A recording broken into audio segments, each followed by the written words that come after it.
नमस्कार बच्चों, कैसे हैं आप सब लोग। आशा करती हूँ आप लोग बहुत अच्छे होंगे।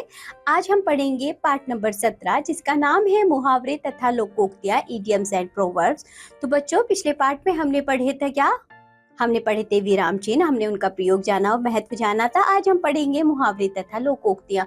तो बच्चों, ये मुहावरे और लोकोक्तियां क्यों आवश्यक है हमारे लिए, हम इनका प्रयोग क्यों करते हैं, आइए ये सब जानते हैं। मुहावरे तथा लोकोक्तियां, यहाँ देखिए, सबसे पहले हम पढ़ेंगे मुहावरे जिन्हें इडियम्स कहा जाता है।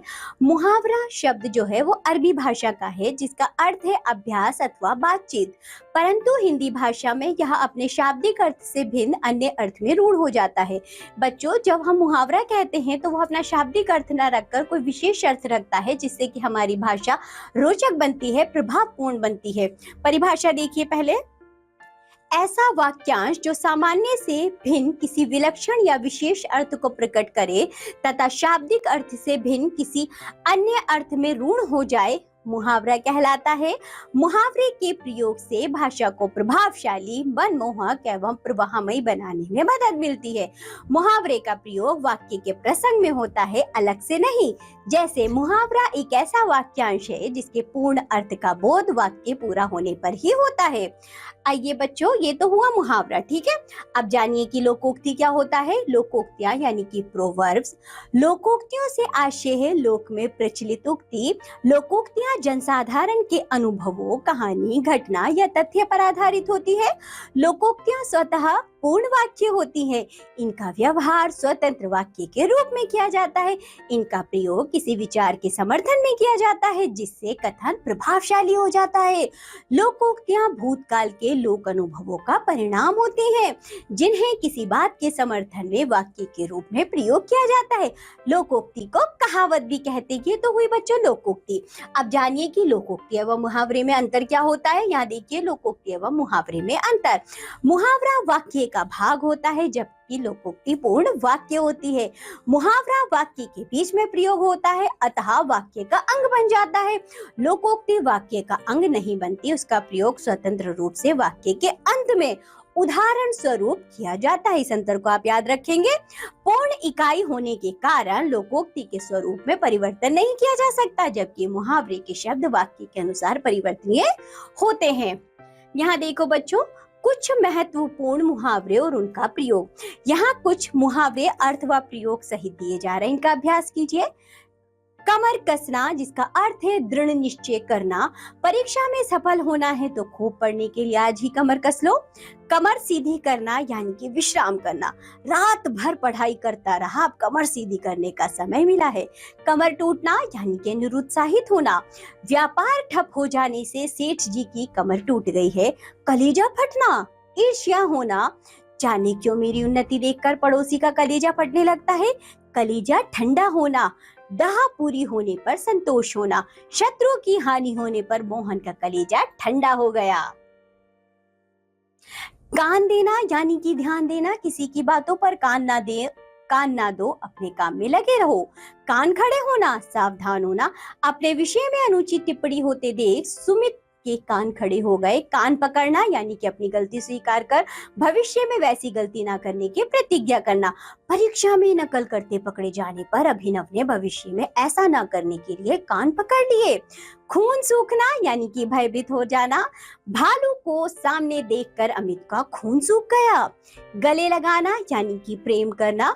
दुखियों एवं निर्बलों को गले लगाने से प्रभु प्रसन्न होते हैं। गाल फुलाना यानी कि रूठना। नीतू जरा जरा सी बात पर गाल फुलाकर रूठ जाती है। गाल बजाना यानी कि डींग हाँकना। कुछ करके दिखाओ, केवल गाल बजाने से कुछ नहीं होने वाला। घुटने टेकना यानी कि हार मानना। महाराणा प्रताप ने कभी अकबर के आगे घुटने नहीं टेके। थाली का बैंगन, अविश्वासी व्यक्ति। जयचंद तो थाली का बैंगन है, उससे दूर ही रहना। गांठ पड़ना, मनमुटाव होना। जरा सी बात पर मित्रों में गांठ पड़ जाती है। जबान पर लगाम न होना, किसके सामने क्या बोलना है इसकी तमीज न होना। जिसको जबान पर लगाम नहीं उसके मुंह लगना बेकार है। अरमान ठंडे पड़ना, इच्छाओं का दबे रह जाना। पिता के मरने पर गोपाल के डॉक्टर बनने के अरमान ठंडे पड़ गए। अंगुली उठाना यानी कि दोष लगाना। कुछ लोग अपने दोष के लिए दूसरों पर अंगुली उठाते हैं। जीती मक्खी निगलना, जानबूझकर धोखा खाना। तुम तो उस धोखेबाज को अच्छी तरह जानते हो, फिर भी जीती मक्खी निगलना चाहते हो। अगर मगर करना, टाल मटोल करना, तुम्हें किताब नहीं देनी है तो मत दो, अगर मगर क्यों करते हो। अंगुली पर नचाना यानी कि वश में करना, औरतें अपने पतियों को अपनी उंगली पर नचाती रहती हैं। अंगुली उठाना यानी कि दोष लगाना, कुछ लोग अपने दोष छिपाने हेतु दूसरों पर अंगुली उठाते हैं। अंगूठा चूमना यानी कि खुशामद करना, साहित्यकार भी जब शासकों का अंगूठा चूमते हैं तो बहुत दुख होता है। तिनका भी ना तोड़ना, हरामखोरी करना, तुम उसे व्यस्त आदमी कहते हो, मेरे सामने तो उसने कभी तिनका भी नहीं तोड़ा। आसमान टूट पड़ना यानी कि अकस्मात बड़ी विपत्ति आना, शशांक की अकाल मृत्यु का समाचार पाकर संपूर्ण परिवार पर जैसे आसमान टूट पड़ा।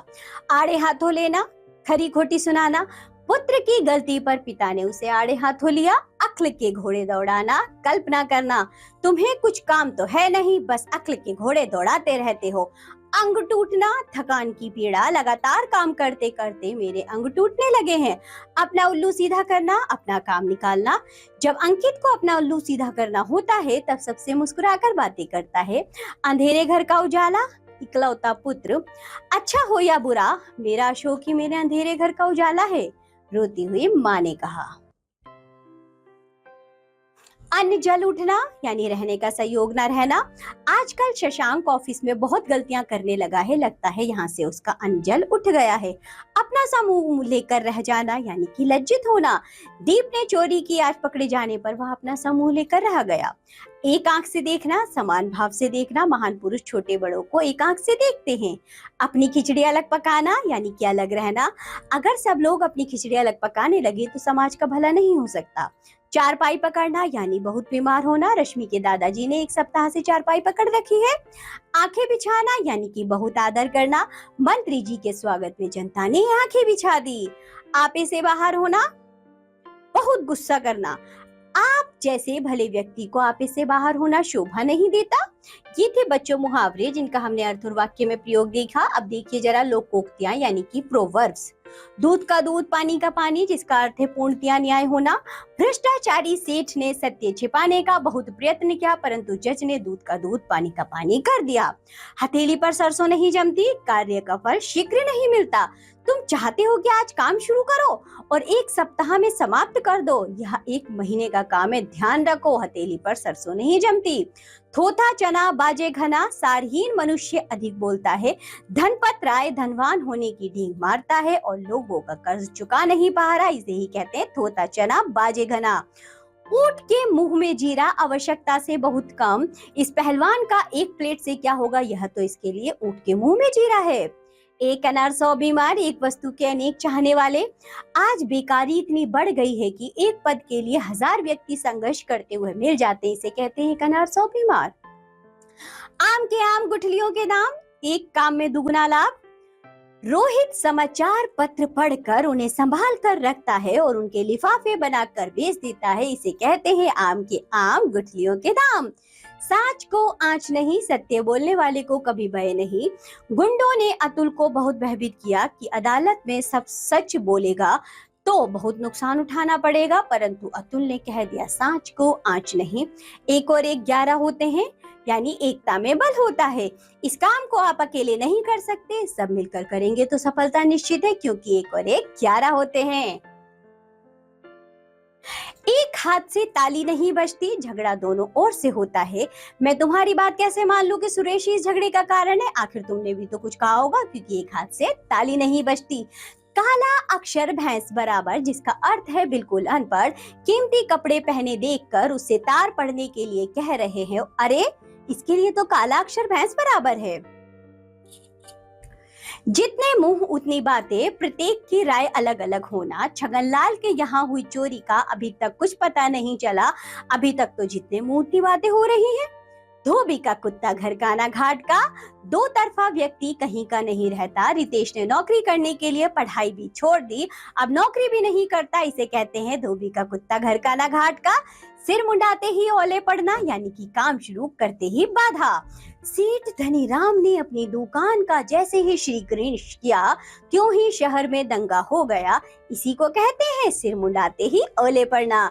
अजगर के दाता राम, इसका अर्थ है आलसी, दूसरे पर आश्रित होते हैं। अम्बवरीश, कुछ करता ही नहीं फिर भी पेट भर ही लेता है, सच है। अजगर के दाता राम। एक तो करेला दूजे नीम चढ़ा, जिसका अर्थ है एक बुराई के साथ दूसरी बुराई भी आ जाना। अरविंद शराब तो पहले से पीता था, अब जुआ भी खेलने लगा है, इसे कहते हैं एक तो करेला दूजे नीम चढ़ा। एक पंथ दो काज, जिसका अर्थ है एक काम से अनेक लाभ। मधुर बोलने से स्वयं को भी संतुष्टि मिलती है और दूसरे भी प्रशंसा करते हैं, अर्थात एक पंच दो काज। एक पंथ दो काज। अकेला चना भार नहीं फोड़ सकता, इसका अर्थ है कोई बड़ा कार्य एक अकेले के वश की बात नहीं है। आज सभी जगह भ्रष्टाचार फैला हुआ है, कोई अकेले इसे ठीक नहीं कर सकता, सबके मिलकर करने से ही कुछ होगा। क्या तुम नहीं जानते अकेला चना भार नहीं फोड़ सकता? खरबूजे को देखकर खरबूजा रंग बदलता है, जिसका अर्थ है बुरी संगति का प्रभाव अवश्य पड़ता है। अब राकेश नए मित्रों के साथ शराब पीने लगा है, किसी ने ठीक ही कहा है, खरबूजे को देखकर खरबूजा रंग बदलता है। अधजल गगरी छलकत जाए, ओछा आदमी बहुत इतराता है। रजनीश को देखो 800 रुपए की नौकरी करता है और ऐसे इतराता है जैसे कोई राजकुमार, ठीक ही कहा गया है, अधजल गगरी छलकत जाए। चोर चोर मौसेरे भाई, जिसका अर्थ है समान स्वभाव वालों में जल्दी मेल जोल हो जाता है। लोग बड़ी मुश्किल से चोर को पकड़कर थाने पर लाए, परंतु सिपाही ने रिश्वत लेकर चोर को छोड़ दिया। आश्चर्यचकित लोग बोल उठे, चोर चोर मौसेरे भाई। तो बच्चों, इसी के साथ ये पाठ होता है यहाँ समाप्त। इस पाठ में हमने मुहावरे और लोकोक्तियां पढ़ी, उन दोनों का अर्थ भी जाना, साथ ही बच्चों इनका हमने अर्थ और वाक्य में प्रयोग भी देखा। आप लोग इन मुहावरे और लोकोक्तियों को अच्छे से याद करेंगे, इस वीडियो को देखेंगे, इसके अर्थ को जानेंगे, इसके वाक्य प्रयोग समझेंगे। अब हम मिलेंगे आपसे अगली कक्षा में, तब तक के लिए बाय बच्चों।